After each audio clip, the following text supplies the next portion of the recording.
Hindu worship in a small university temple in Rangpur district, northern Bangladesh. A country in turmoil.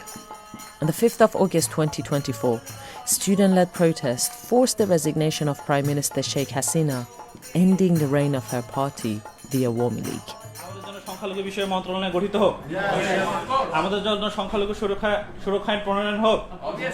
Leading the prayers are two students in their early 20s, both of whom played active roles in the recent anti-government protests, where hundreds were killed by police and security forces.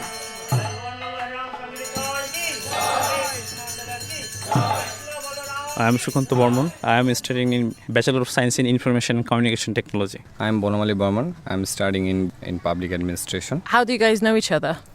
We are childhood friends. Yeah, best friends. Shukanto and Bonamali, who grew up together in a small rural village just a few hours away, are part of the 8% Hindu minority in the Muslim-majority Bangladesh.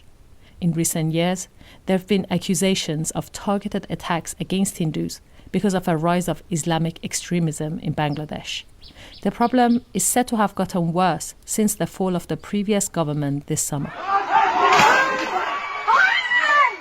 For 7 nights, Bonamali guarded his father's house, witnessing firsthand the attacks on Hindus around him.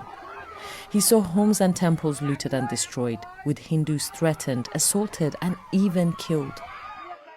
I'm Sahar Zand, and this is the documentary on the BBC World Service. This week on Heart and Soul, I'm in Bangladesh to uncover the truth. Are Hindus truly under attack, or is this a case of disinformation? I think now students are the most important part of our country. Because our last movement, which causes fall down of previous government, led by the students. Bonamali, tall and athletic, often wears a cheeky smile, while Shukanto, with his strong jaw and curly hair, is more serious. The two recount the moment that they learned their revolution, a cause they fought for and lost close friends to, had succeeded. At first, we did not get any kind of news because the media was silent at that time. But after the 1 p.m., we have seen in social media that Prime Minister is leaving that country. And we feel happy at that time. Dictator has left that country. So we feel that we will get a new ruling party which makes our country safe. When it happened, for 2 or 3 hours, I was happy. So happy. But after 3 hours, they started the violence. Shukanto and Bonamali recall the wave of violence that began with attacks on Awami League politicians. Their homes and offices were looted, many of them driven out of the country. But the violence soon escalated, targeting ordinary Hindus who are traditionally seen as supporters of Sheikh Hasina due to the secularist stance of her party. Robbery, arson and violence against Hindu homes and businesses left families caught in the crossfire, facing assaults and destruction. I was shocked. Genuinely, I was shocked. And what is happening and what's going to happen for us? We are seeing that people are suffering, people are helpless, people calling police and army, but they are not coming to save them. That they are not feeling safe, and the people are threatening them to leave this country also. And why this is happening? Personally, me, I didn't believe that at first. Why not? Because I think that why this should happen? I thought that maybe the political person's house is burning. So I didn't care about first time. This was until Bonamali received a harrowing call. His own father, a high school teacher with no political affiliations, was now being targeted.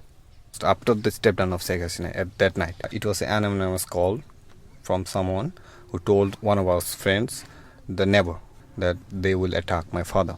Someone called your neighbor anonymously, telling them that they're coming for your dad? Yes, they're coming for my dad. So what can I do? I hide my father and try to protect my home with 10, 12 boys with me, with some sticks with us. And we just waited in front of the house till the morning. But fortunately, there's no violence happened in our house. But surrounding us, there's lots of violence. For 7 nights, Bonamali guarded his father's house, witnessing firsthand the attack on Hindus around him. He saw homes and temples looted and destroyed, with Hindus threatened, assaulted, and even killed. In the first couple of days, a number of these attacks got some media attention. This was until a few far-right influencers and broadcasters, including in the neighboring India, shared distorted accounts and misleading videos of the violence. I think one of the most disgusting thing about Indian media is that they always manipulate the news. That Indian media is doing much more damage for us also, because the original news is not coming out. Indian media act as an enemy for us, for the Bangladeshi Hindus, by spreading the Fake news. rumors. Misinformation. Yes. Still media is silent about the attacks on Hindus. They are denying that this is rumors. Some of these attacks were reported by the international press, but in Hindu-majority India, the outrage was palpable, where the media went into a frenzy.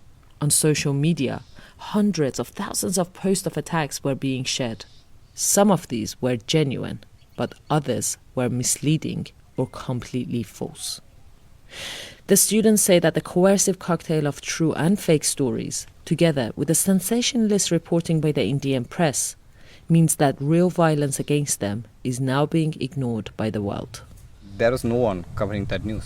So I thought that someone might have to stand up and go for them and stand behind them. Because after the step down of previous government throughout the country, the minorities were under attack and no organization raised their voice. 2 days later, we bought the motorbike and traveled with the motorbike and tried to investigate the situation, what really happened. You two together? Yes. This led them to join Coach Rajbangsi Barman, a student-led grassroots NGO with over 1,000 members nationwide. The organization investigates attacks on Hindus, collects evidence, and presents findings to authorities. Their mission? To protect minority rights and ensure safety during these turbulent times. Now, Bonomali and Shokanto travel to affected areas, documenting the devastation. And sometimes they are telling us we are Indian agent. We are Indian agent. Indian agents? Yes. And we want to make unstable this country by spreading the rumors. But we are spreading the true story. I'm now in the car with the guys and we are driving through the beautiful green lush countryside of Bangladesh. Currently we're in the district of Latmunirhat and we're driving to a village called Burashharodubi where some of the worst and earliest attacks took place. In this Hindu majority village, a mob burned down 17 houses and 3 temples. So this is a place, and you can see all over here is every house are new, which was already burnt, and people trying to rebuild. Yes, so they're reconstructing this one. Yes. And these are made maybe a few days ago. Wow, so all of these houses here were burned. Yes. So I'm looking at 1, 2, 3, 4 houses on my left, and they are kind of makeshift buildings, 4 walls, a ceiling, very basic, made from metal sheds. Metal sheds, yes. So the houses on the left have been rebuilt, but this one, 1, 2, these are really badly burned. Yes, the roof was also totally burned. Who do you think is responsible for these attacks? We call them terrorists. That we didn't mention them as a political party. We didn't mention them as a religious party or any religious identity. We just call them terrorists. Villagers gather around us, eager to share their fears and frustrations. One elderly man, tears streaming down his face, pulls on my arm, desperate for me to listen. My name is Jogesh Chandra Rai. I am old. I have seen many more days than many of the people around here, but never in my lifetime I have seen such an incident. When Hasina fled, they thought they can grab our land and they would push us out of Bangladesh, and that this land belongs to us, not to the Hindus anymore. So we're walking inside of his house. He wants to show me. Look at this.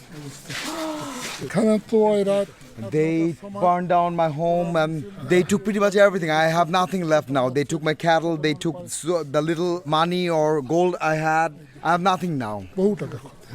They still haven't had the chance to clean this up. You can still see parts of their dinner on the floor. You can see pills, broken plates, broken glasses, toothpaste, everything just in shatters, just on the floor with the roof collapsed on it.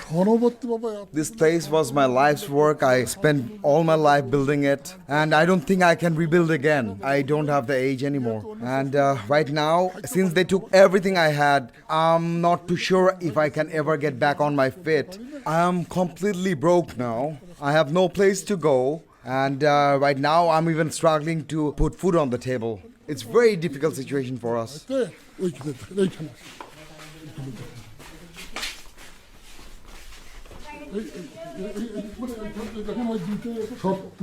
This is my place of worship. This is where I pray to my gods. And they burned down all the idols over here. You can see the ashes. And I don't know, I don't even have my gods to pray to now.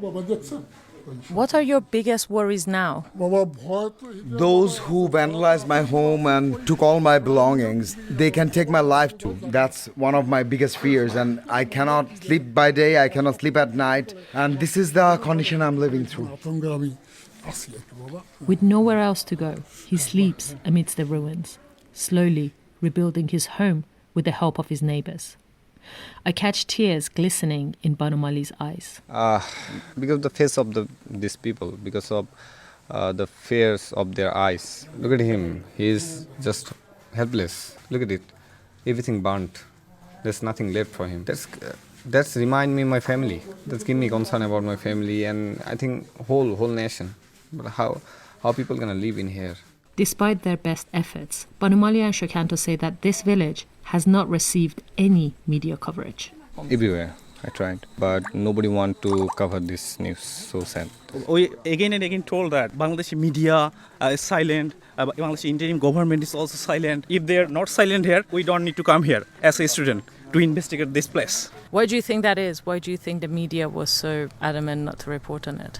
That is the most important questions. We also questioning them that why they are silent about this situation. This is a massacre happened out there, but they didn't even take any kind of step or any kind of news. Because I think that will create some controversy throughout the country, that Hindus are not safe here. They are trying to show that everything is keep normal.